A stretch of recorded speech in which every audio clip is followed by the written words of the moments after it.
Assalamualaikum warahmatullahi wabarakatuh.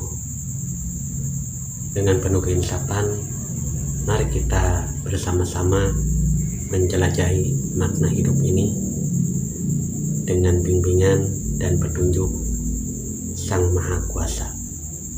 Mari kita sambut kehadiran channel Kang Darman Denesa sebagai teman perjalanan spiritual menuju kebaikan, dan mari kita bersama-sama memperkuat iman dan takwa dengan mempelajari dan menyimak apa yang disampaikan di dalam video berikut ini. Penjut manusia itu bukan pabrikan. Kalau pabrik bikin boneka, hasilnya kok sama semua, kan begitu? Yeah. Pabrik mobil, ya cc-nya 3.600, semuanya sama. Tapi manusia ini adalah sifatnya kasuistik. Satu orang akan punya beda. Sampai sidik jari kita aja berbeda, sampai mata kita berbeda, rambut kita berbeda, DNA kita berbeda, deoksiribonukleik asid kita berbeda satu dengan yang lain. Jadi semua orang dibikin secara spesial oleh Allah. Nah, di situ akalnya dibikin berbeda dan tidak ada dua orang yang akalnya sama. Jadi kalau mobil cc itu dari mulai berapa ya? Kita mulai dari 1000 dulu deh ya. Yang lebih kecil ada nggak 1000 mobil? Ada 1000. 50 koma 00001 0,00002 tuh sehingga apa akhirnya sampai ke 3.600 cc itu sudah bermiliar-miliar akhirnya, kan gitu. Nah, tidak akan sama. Jadi kecerdasan tidak sama, emosi juga sama tidak ini.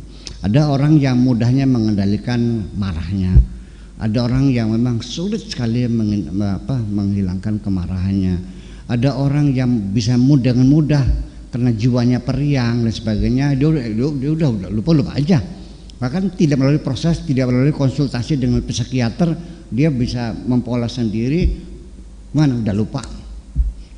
Nah itulah makanya ketika Anda merasa lemah, ya kan gitu, sudah stabil, maka diperlukan konsultasi dengan psikiater atau psikolog lah. Nanti psikiater dan psikolog itu akan memberikan arahan kepada kita apa yang kita lakukan. Yang penting ada ilmunya, semua ada ilmunya dan bisa diselesaikan. Orang yang sedang kita ini saya kira setelah kita mengisolasi diri kita di rumah masing-masing, tidak ketemu teman, kan nggak nyaman hidupnya, menjadi bad mood ya. Duduk aja nggak betah, baca buku ya malas semuanya itu, ya kan. Ini kan, nah ketika kita sedang mengalami bad mood semacam itu, jangan biarkan emosi kita larut dalam ketidaksenangan itu, dalam kegelisahan itu. Coba kita mengupayakan, ada langkah-langkah yang dilakukan cara mengatasi bad mood itu ada. Pertama yaitu cobalah kita tinggalkan tempat itu. Yang terjadi di kamar baca, cobalah pindah di ruang tamu supaya suasananya berubah. Kemudian cobalah yang kedua, coba kita adakan melakukan gerakan-gerakan, apakah itu senam atau juga kita keluar rumah membeli Dettol ini ya, cuci tangan Dettol ini ke Alfamaret. Supaya ada gerak gitu, kita nggak pakai mobil, nggak pakai motor, tapi jalan kaki sengaja, kan lumayan setengah jam ke sana kan, pulang kan 1 jam kita berkeringat, itu juga akan membantu mengurangi bad mood semacam itu.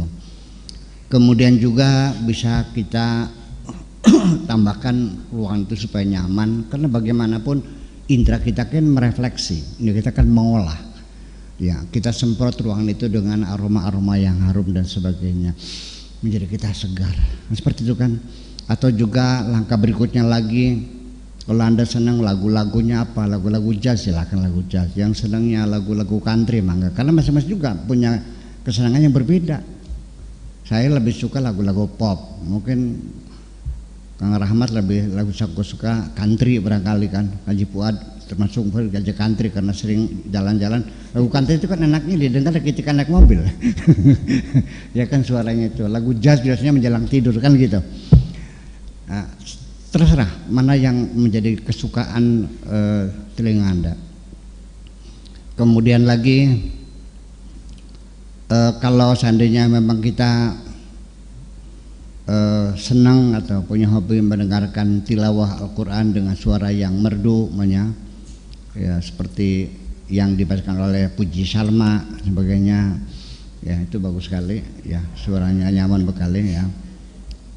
Tapi jangan lagunya Abdul Basit, Abdul Somad yang maleng-maleng itu, ngeu panjang itu, jadi kita mungkin ini artinya lagunya bukan Al-Qurannya ya, atau apa namanya tilawahnya Abdurrahman Al-Qudhaifi gitu, ya itu nyaman sekali itu, silahkan. Nah di sini atau juga kita melihat pemandangan-pemandangan yang indah barangkali ya, ke gunung, ke Bandung sana, ke Majalengka lihat gunung-gunung yang hijau, atau kita melihat gambar-gambar Picasso, Le Joconde ya kan, Da Vinci dan sebagainya, kita menikmatinya. Nah lalu di situ ada perbedaan antara para psikolog, ada yang mengatakan dengan aroma yang harum, ada yang mengatakan dengan musik. Saya ambil jalan tengah sajalah.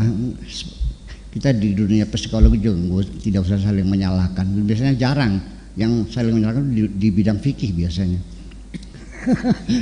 Kalau di bidang ilmu mah biasanya ada saling menghormati lah, di kedokteran, di psikologi, antropologi itu tidak ada. Tapi kalau sudah masalah fikih itu saling mudah menyalahkan itu. Jadi mana yang lebih apakah dengan aroma yang harum atau dengan suara musik ya, musik relaksasi dan sebagainya. Saya kira tergantung kepada kecenderungan orang yang berbeda. Ada orang yang sensitivitasnya di hidung, dia merasa nyaman ketika menghirup bau yang wangi. Ada orang yang sensitivitasnya seperti saya ini, sensitivitasnya di telinga, bukan di aroma. Sekalipun memang saya senang yang wangi-wangi, tapi yang membuat saya menjadi tenang itu adalah musik, karena telinga saya lebih sensitif. Nah itulah makanya saudara Taslimah, ya saya kira silakan Anda berkonsultasi dengan psikolog, psikiater bagaimana untuk menanggulangi apa namanya ya kekurangan yang ada pada diri Anda itu. Bagaimana caranya, kiat-kiatnya tentu sangat banyak sekali. Terima kasih. Alhamdulillah, terima kasih banyak. Apapun yang telah disampaikan di dalam video tadi semoga menjadi wawasan kita untuk selalu bertakwa kepada Allah dan menambah keyakinan kita dalam menunaikan segala perintah-perintahnya. Akhirul kalam, wassalamualaikum warahmatullahi wabarakatuh.